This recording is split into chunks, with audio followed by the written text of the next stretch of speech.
മണിപ്പൂരിലെ നിയമസഭാ തെരഞ്ഞെടുപ്പ് എന്ന് നടത്തും എന്നുള്ള കാര്യത്തിൽ അതിൻ്റെ അന്തിമമായ കാര്യം പറയേണ്ടത് തീർച്ചയായും ഈ രാഷ്ട്രപതി ഭരണം എടുത്തു കളഞ്ഞാൽ മാത്രമേ ആ ഒരു രീതിയിലേക്ക് വരികയുള്ളൂ. ഒരുപക്ഷെ മുഖ്യ തെരഞ്ഞെടുപ്പ് കമ്മീഷൻ തന്നെയാണ് ഈ കാര്യം പറയേണ്ടതെങ്കിലും തീരുമാനിക്കുന്ന കേന്ദ്രം തന്നെയാണ്. സ്വാഭാവികമാണ്. കേന്ദ്ര നേതൃത്വം BJPക്ക് അനുകൂലമായ സാഹചര്യം ഈ അടുത്ത കാലത്തൊന്നും മണിപ്പൂരിൽ ഉണ്ടാകില്ല എന്ന് ഉറപ്പ് പറയുന്നത് കൊണ്ട് തന്നെയാണ് അടുത്ത തീയതികളിലേക്കൊന്നും തെരഞ്ഞെടുപ്പ് കമ്മീഷൻ ഈ രീതിയിലേക്കുള്ള മാറ്റം നിർദ്ദേശിക്കാത്തത്. മാത്രമല്ല, മണിപ്പൂരിൽ ബീരൻ സിംഗിന് പകരം BJPക്ക് മറ്റൊരു നേതാവിനെ കണ്ടെത്താൻ കൂടിയായില്ല.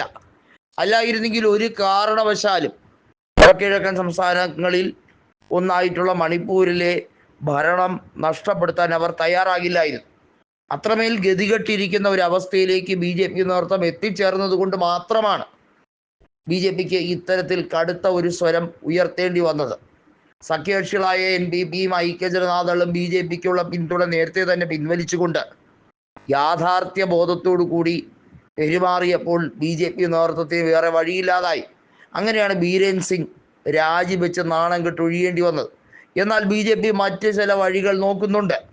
വീണ്ടും സഖ്യത്തിന് വേണ്ടിയുള്ള നീക്കം, ഐക്യജനതാദളിനെയും മറ്റ് സഖ്യകക്ഷികളെയും കൂടെ നിർത്തി വീണ്ടും ഒരു ശ്രമം നടത്താമോ?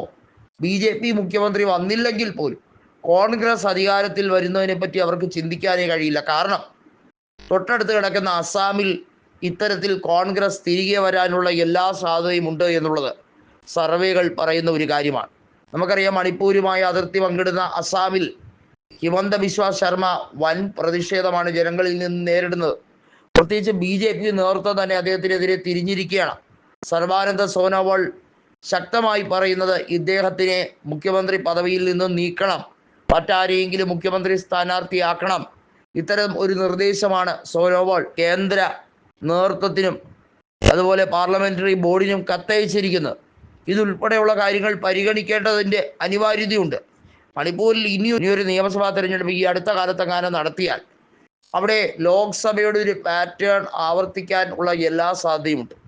ലോക്സഭയിൽ 35ഓളം സീറ്റുകളിൽ കോൺഗ്രസ് ലീഡ് ചെയ്ത് നിന്നതുകൊണ്ട് തന്നെ 60 അംഗ അസംബ്ലി മണ്ഡലത്തിൽ മെയ്തൈ കൂഗി വിഭാഗങ്ങൾ തമ്മിലുള്ള പ്രശ്നം അതിനെ ആളിക്കത്തിക്കാൻ നോക്കിയ BJPക്ക് 8ന്റെ പണി തന്നെയായിരിക്കും കിട്ടുന്നത്. അവിടെയുള്ള 2 ലോക്സഭാ നേതാക്കളും, അതായത് അങ്കോംച ബിമോൽ ആയിരുന്നാലും ആൽഫ്രഡ് ആർദൂർ ആയിരുന്നാലും ഇന്നർ മണിപ്പൂരിലെയും ഔട്ടർ മണിപ്പൂരിലെയും MP മാർ രണ്ടുപേരും ഇന്ത്യൻ നാഷണൽ കോൺഗ്രസ് ആണ്. അപ്പോൾ കോൺഗ്രസ്സിന് ശക്തമായി തിരിച്ചു വരാനുള്ള സാഹചര്യം, മണിപ്പൂരിൻ്റെ സാഹചര്യം വ്യക്തമാണ്. മാത്രമല്ല, അവിടെ മുഖ്യമന്ത്രിയായിരുന്ന സമയത്ത് ബീരൻ സിംഗ് ഈ പ്രക്ഷോഭങ്ങളെ അടിച്ചമർത്താൻ ശ്രമിക്കുന്നതിന് പകരം അവിടെ വീണ്ടും കുത്തിത്തിരിപ്പുണ്ടാക്കാൻ ശ്രമിച്ചു.